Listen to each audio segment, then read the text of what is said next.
Isaac, good to see you again. I'm actually borrowing Mother's coffee cup, but with the beautiful cardinal on it today for my celebration. But good to be with you around God's Word. It's good to be with you with my same coffee cup. Very good, excellent. Well, today we're going to have a chat around one of the other whys of Christmas, which is why did Jesus come when he did? And there's a couple of verses of scripture that might help our thinking here. One is Luke 2:4-6, which tells us that the time was fulfilled for Mary to give birth. It says, and Joseph also went up from Galilee, from the town of Nazareth to Judea, to the city of David, which is called Bethlehem, because he was of the house and lineage of David, to be registered with Mary, his betrothed, who was with child. And I like the King James there, where it says she was great with child. And while they were there, verse 6, the time came, and again in the King James, the days were accomplished. The time came for her to give birth, and she gave birth to her firstborn son and wrapped him in swaddling cloths and laid him in a manger because there was no room in the inn. And so just that fact that the time came for Jesus to be born. And in Galatians, Paul helps us think about it even a little deeper. In Galatians 4:4, he says, but when the fullness of time had come, God sent forth his son, born of woman, born under the law, to redeem those who were under the law, so that we might receive adoption as sons. And Paul is talking here about not chronological time, but the opportune time, Kairos, not chronos, not the way we mark time, but when the fullness of time came, it was the right time for Jesus to come. What are your thoughts when you think about God's activity and working out the timing of this? I think that our show's over because I think we answered it. You send me the notes for these things before we record these. It's a little behind the scenes. Like you sent me these notes. Right. Well, you can't see it because the light. One page, there's a back page of all these notes, right? But the first line on this note, the first sentence says, because it was the right time. And I think it's just ended right there. Like, why did Jesus come when he did? Because it was the right time. And right. That's since the creation of the world, since time began, God had a plan. And that's the wild part. And I can't remember if we've talked about it in this format before on this show. We've got a lot of different podcasts going around right now. But we've also had a lot of different discussions at this time of year about Christmas. But one of the things that Amanda and I do every Christmas is watch this documentary called The Bethlehem Star. Oh, I think we did talk. Yeah, I think we talked about it. Well, it's very good. Yeah. So we know about the Bethlehem Star, right? The star that the wise men followed to Bethlehem to see Jesus. And from a timing perspective, that's actually later. And so like the star actually showed up. Actually, the thought process when you look into it is that the star first showed up. The wise men first noticed it when Gabriel talked to Mary, like when Jesus was conceived, right? Mm-hmm. Because when by the time they get there to Herod, they're like, hey, like we saw it, we noticed it, and we saw something again, and then we wrote. And so there's this time process, right? Right. And then they get there and they see this star that stopped over Bethlehem, and they go and see Jesus, right? But right. That's a star, which think about, like, from us standing on the planet, we think of stars as just dots in the sky, right? Like we right. draw them when we draw night skies. We can just kind of glitter. Sometimes they're airplanes, actually. Sometimes right, they're planets. We saw one tonight. We saw a falling star tonight. It was as we were walking. Yeah, I remember walking around as a maybe 3 or 4 year old in Alabama around Christmas time, and one of them was Rudolph. We saw Rudolph right. One night, and so, but think about what a star is. Like, it's not just a dot in the sky. Like it's however many light years away, and right. The way that the Earth moves, like it's not moving. It's centered, and the way the Earth moves is how it moves through the sky, right? Right. When were those stars created? Right. They were Genesis flung. 1, whatever it was, when he creates the Yeah. heavenly bodies. Right. Genesis chapter 1, right? Yeah. And so God, in Genesis 1, Right. put the stars in the place that they needed to be in Genesis 1:1, So that. so that through the next thousands of years, however long, Right. on that night, in looking at Jerusalem from Babylon, Right. Yes. they would appear in a way that would cause three guys paying attention to these such things to see the king of the Jews is here, We need to go see. and they ride to Jerusalem. And so it's like, if Jesus had come 4 years earlier, that's not the. Right. If Jesus comes 50 years later, Don't that's know. not what's happening. That's the only time that happened, right? Yeah. And so, from a timing perspective, this has been God's plan the entire time. And so it's so fascinating. Again, in the King James, when it says the days were accomplished, the time had come for her to give birth, it's not just talking about the end of her pregnancy. There's a whole lot of other time that has been impacted, and because this has all been planned out. And that's the point. It happened in response to God's plan. God is the God of time. He's the God of time, but he's also the God of timing. And that's why it says it was the fullness of time, the right time, the Kairos moment, the opportunity was exactly right. And part of that was because God had prepared the way. This was his plan, as you said. And, I can remember in seminary learning the 8 reasons why it was the right time for Jesus to be born. Now, I can't remember all 8 of those, nor can I find my notes from 30 years ago. But one of those was that it was a time of peace. Rome had conquered the world, and that region of the world was conquered, but it was the resistance to the conquering was minimal. There weren't a lot of insurrections. It was a relative time of peace. And so because it was a time of peace, people could travel freely, they could have conversations, they could move about the planet. It was a time in which news could spread. The angel says he's bringing good news, which will be for all people. Well, how are all people going to hear about what only, a few shepherds know it initially? Right. The message is going to spread. Well, Rome had developed this system of roads. There's a reason why we know the quote, all roads lead to Rome. And that was because they had built the transportation system of the day, and it was the finest that it had ever been up to that time, including shipping lanes in the Mediterranean. You could get from point A to point B easier and safer than you ever could in the history of the world up to that point. But not only that, there was also a common language, and this wasn't Roman. This was from the influence of Alexander the Great and the Greeks in the 300 BCs when they had conquered the known world at that time. And they created this, and they imposed, I guess we could say, their language. The common Greek language of the day was spoken everywhere. And so David Jeremiah asked the question, do you suppose if people had to learn Hebrew to understand the message of the gospel, would it have spread as rapidly? Right. Probably not, but it could be shared in a common language. And so this is just an example of how God prepared the way for the right time for Jesus to come. It was scripted. Absolutely. And then it even leads into, as you get further down the line, and you start to get inventions that come into play here, like the printing press. What was the first thing that they threw through the printing press?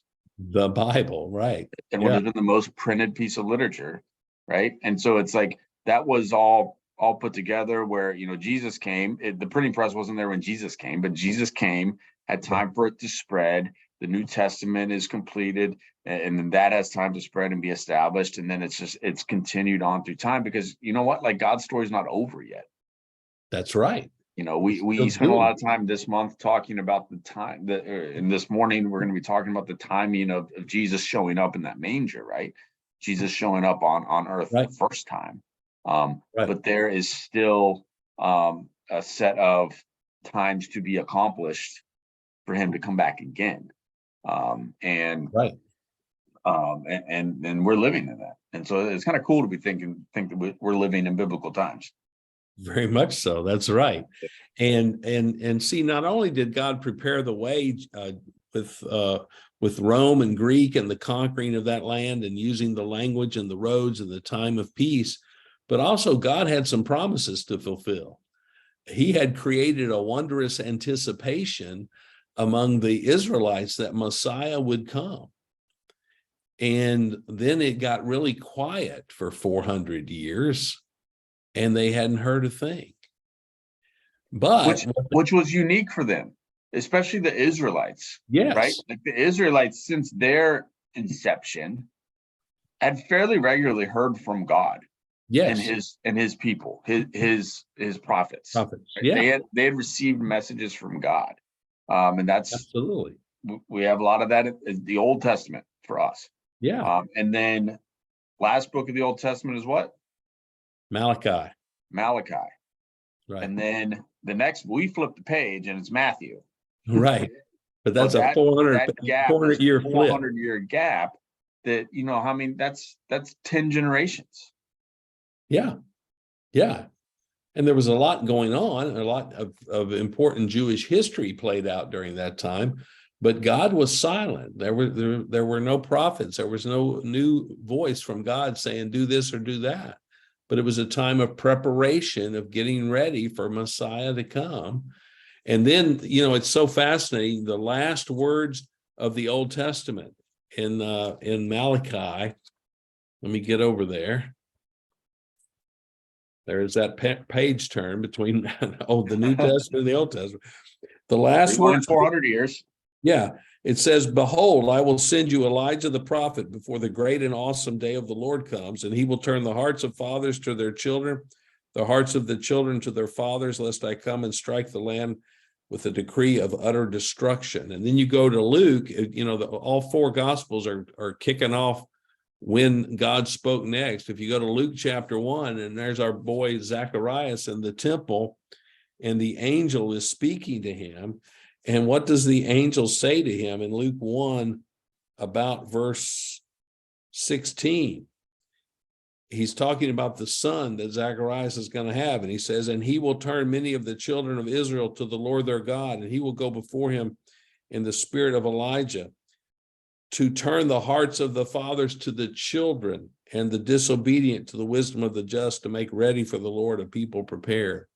He talks about Elijah turning the hearts of the fathers to the children. Exactly what Malachi said when the last time God spoke. And Zacharias, being a priest, would have known that very well. And he would be like, oh my. And you bring up Zechariah, and you know, that's what, you know, we had Amanda on a couple episodes ago. Oh, right. Yeah. Talking about her. She's going through that daily Advent. And really good. I hope you're listening. The entire first week is about Zechariah. Yeah. We're a week in now and we haven't got to Jesus. But it's Zechariah and that experience that he has in the temple with that angel. And it's what I love about God is that, you know, we've, to this point in this episode, we've talked about kind of the macro timing of God, right? Like what was going on in the planet. Right. It was literally going on in outer space. That the timing was right for Jesus to come.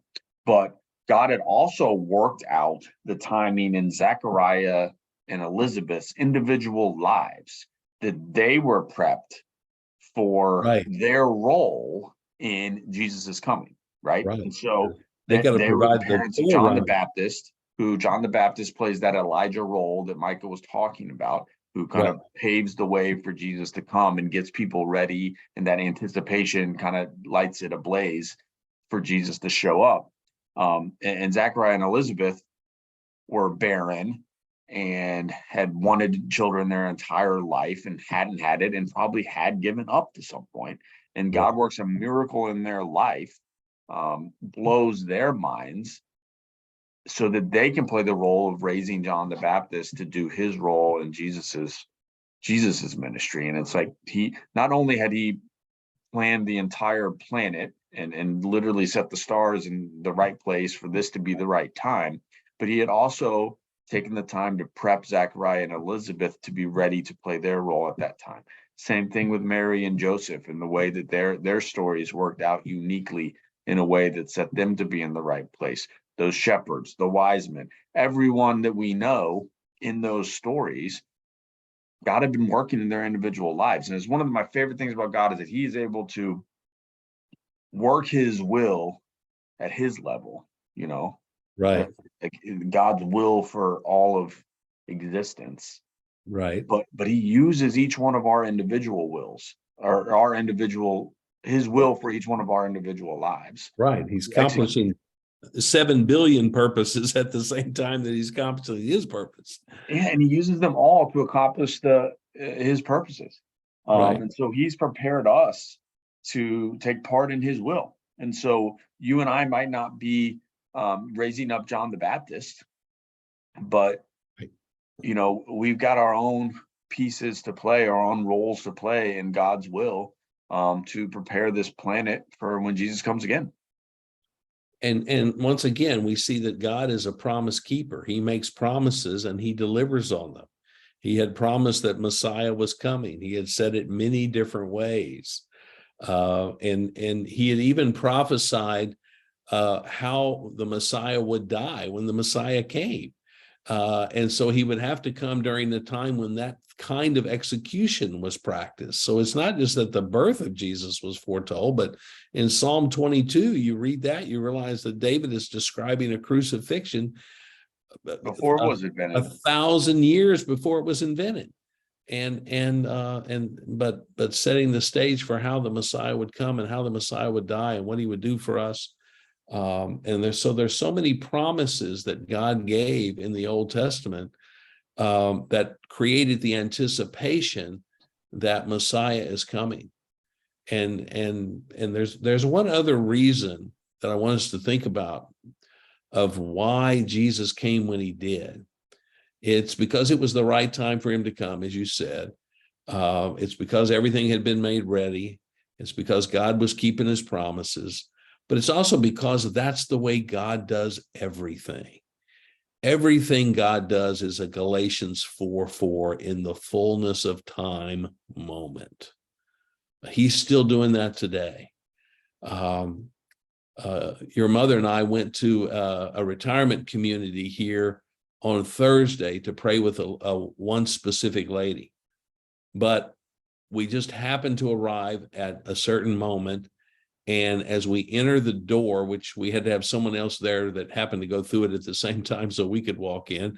But as we're walking down the hall, we walk past this lady who's going out as we're coming in. And she's our neighbor who used to live here on Possum Trot that lost her husband about 6 months ago. And we hadn't seen her since then. But we just happened to walk down the hall and see her at that moment. If she had been 5 minutes earlier, if we had been 5 minutes earlier or later, we 5 would have seconds. Yeah. 5 seconds. That's the level of detail he works. Right. Yeah. And we had a very wonderful, encouraging conversation with her. And we hadn't seen her in several years, but that was God's perfect time. And again, that's the way he does everything. He's right on time. And whatever our friends who are listening to us today are struggling with, or what they're waiting on, what they're praying for, friends, know that God is at work. He's listening to your prayers. He's already working on the circumstances by which the prayer will be answered. You keep waiting and trusting and being faithful to what he's called you to do. Keep doing the last thing you know to do, and you will see the answer, and it will come at exactly the right time. And I could tell you dozens of stories about that, but we don't have time for that. right now, but it's thrilling to recognize that this is in fact how God works. It's how he does everything. It was the And right moment. Go ahead. trust the answer that you get, and that answer is gonna, like, the answer won't blow your mind, but the way God does it will blow your mind. I mean, look at Zechariah, what we're talking about here. Like, Right. blew his mind. He didn't think it was physically possible for what God was going to do to do it. Look at Mary. We know that that wasn't physically possible for what to happen to her to Right. happen. God did Right. it anyway.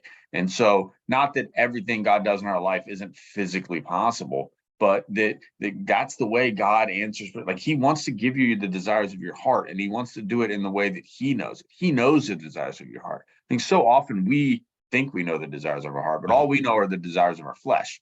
And it's like, that's what we're after. And we think that it's the desires of our heart, but he knows who we are and what will make us the most fulfilled in our life. And that's what he wants to give us. It's like, so often we get, oh, I want this. And then he doesn't answer it that way. And we're like, blah, and we get upset with him. And it's like, who do you think you are? Like, Right. well, we think we're God, and we're not. Exactly. And, Right. we're chasing after these little piddly things. And he's like, in good time. I mean, Amanda told a story when Samuel, our oldest, when he was just a baby, like first years of life, she was changing his diaper one day, and it was time for his feeding, but she had to change the diaper first. Like, so his bottle was sitting on the other side of the room, and he like noticed it. And so she's got him on the changing table, and he's flipping out because he wants the bottle. Mm-hmm. And she's trying to change his diaper first. And she like literally said, like, out loud to him, like, Samuel, just hold on, I'll give you what you want, but I gotta take care of this first. And it just like, it was like God was saying that to her, Mm-hmm. like how often is God saying that same thing to us, Right. where we want something, he's like, just hold on, I want to give that to you. We'll get it at the right time. You've created a mess here. I need Yes. to clean up first. Right. How appropriate. Yeah. Right I'm in your going to have to pants. clean it Yeah. up. It's going to take a moment, and then I'll give you what you want. But Well, that's and the time. interesting thing, Zacharias and Mary, once they realized that this was God's activity in their life, the way they praised the Lord is some of the most beautiful praise we have in all of Scripture.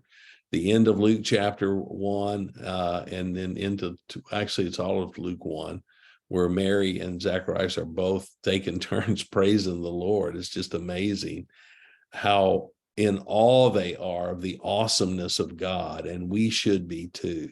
Too often in life, we've lost the awesomeness of God, and we need to get it back by realizing everything he's done to create the environment in which he answers our prayers. He's so specific and so loving and so amazing when he does it.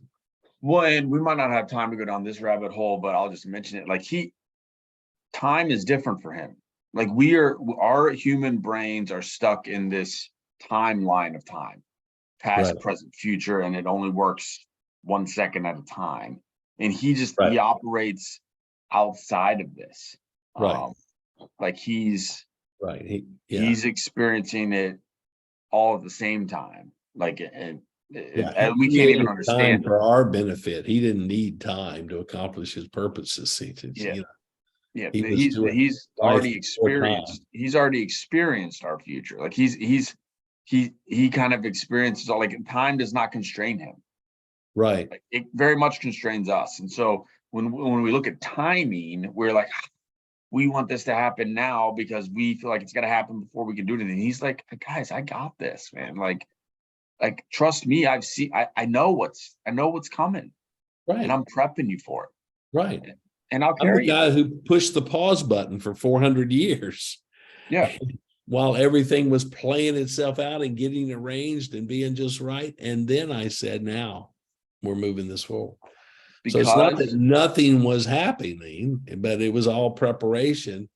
Then he wanted to get specific people involved to carry out the plan because it was the right the time. right time. Yeah. All right. Well, I think it's the right time for us to end this discussion today, but we look forward to continuing our thinking about why Christmas. We've got other questions to answer. Next time we'll talk about why the name Jesus. And so we'll look forward to that discussion. So we'll see you guys next week. If you haven't already, check out What She Said, a Thrill of Hope Advent podcast. You can hop in at any time, or you can go quickly catch up on a week. Do it. It's better than I expected, and I was in the house as it was created. It is very good. Bring your shovel because it's a deep dig. And Amanda's doing a fantastic job with it. I love it. And I would encourage you to tune into it as well. Thanks for listening to us. And let's keep studying the Bible and trusting God together. God bless you. Merry Christmas. Bye-bye.